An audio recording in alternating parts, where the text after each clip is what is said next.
I'm Jim Kircher, and this year so far has been one long, strange trip. We have the pandemic, it's still with us, and then the unrest. Two major stories. And they came together at this Black Lives Matter rally in Clayton on May 30th. It drew a big, diverse crowd, almost all of them wearing their coronavirus masks. But we've also seen this kind of procession. This is the Red and Black Brass Band, a bunch of college guys who just show up unannounced in neighborhoods to brighten the spirits of people stuck at home because of the pandemic. In both kinds of gatherings, people are doing what they feel they can do to help, to change, to get a message across. And we saw these kinds of parades get organized in different communities when high school seniors couldn't march across the stage. For the class of 2020, this year's graduation is nothing like last year's graduation. And in our first story, Vaninger digs even further back than last year to find out why this teenage rite of passage has become so important. The night that I graduated from high school, I remember looking around the familiar gymnasium at the familiar faces and realizing that these would no longer be a part of my daily life. And with that diploma in hand, I wasn't a senior anymore. For me, high school was over, and that night was a chance to say goodbye to all that had been familiar for the past 4 years. But for the seniors of 2020, COVID-19 shutdowns brought an abrupt ending to their high school experience.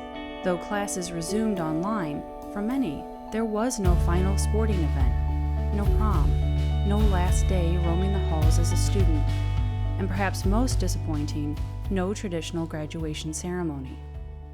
I reached out to Dr. Laura Westhoff, Chair of History at UMSL, to give some context as to how and why high school as we understand it today became such a defining experience for American teens.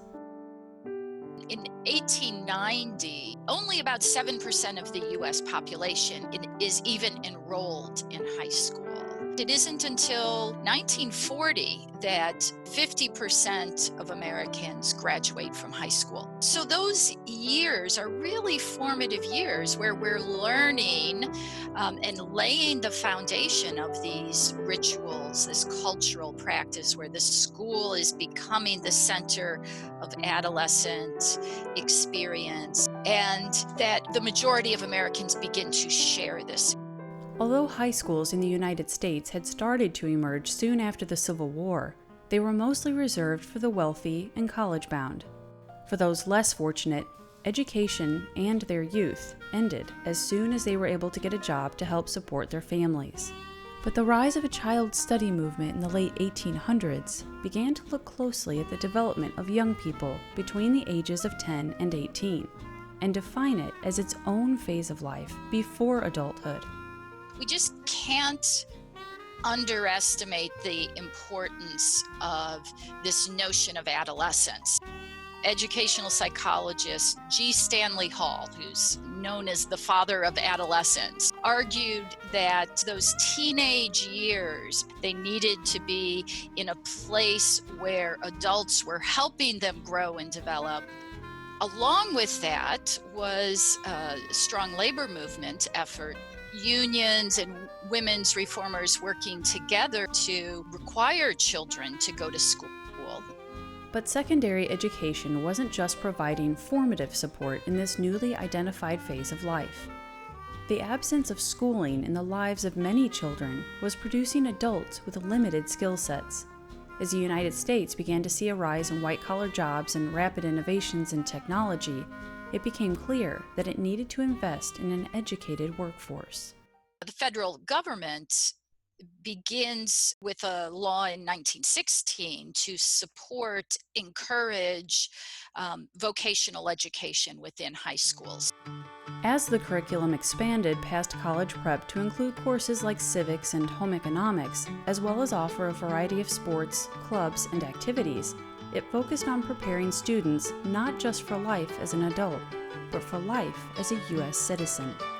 So you see sort of leaders in education like John Dewey talking about the school as a social center and curriculum in the turn of the century to be accessible to all children. So this idea that schools are public spaces and they help make American culture, they're drawing in the whole community, the parent community, the neighborhood, and that entirely shifts the nature of high school from a privileged experience for elite children who are on a college preparatory path to a comprehensive high school experience for all American youth. And as the decades went by, the completion of these 4 years became more of an expectation than a privilege. Graduation is kind of the culmination of this idea of high school as a transition moment in a person's life. It's one of the first formal things that a lot of these kids are going to go. I mean, there's speeches, and you march to the podium, and you shake with one hand and accept with the other. Yes, it is. It is. And so that's all part of that transition to adulthood, the expectations of that formal behavior. What's that been like for you, kind of witnessing this time in history with high school being, the year being truncated? It is so fascinating, and as a historian, I do think a lot about this. So much of the high school experience for so many kids is a physical, sort of spatial experience.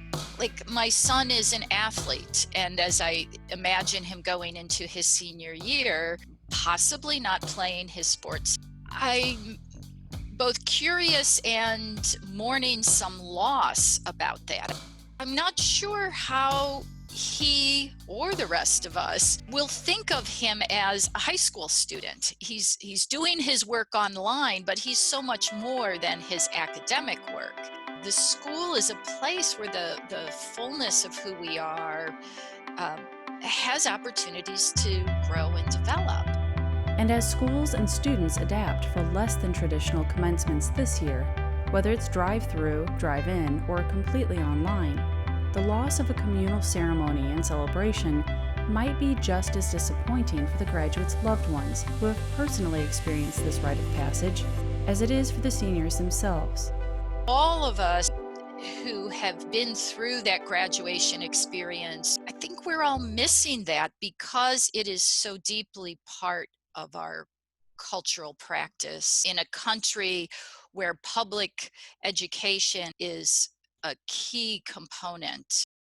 But these times prove that the bond built between high schools, the neighborhoods, and communities they serve is just as strong as it was a century ago.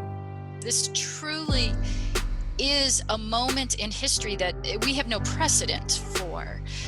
And we know it's changing the ways that we can do these very deeply important cultural rituals. I see a lot of innovation, a lot of effort to find new ways to do them. Celebrated by parades, signs, front porch gatherings, and lots of horn honking, the seniors of 2020 might just end up having the most memorable graduation experience of us all.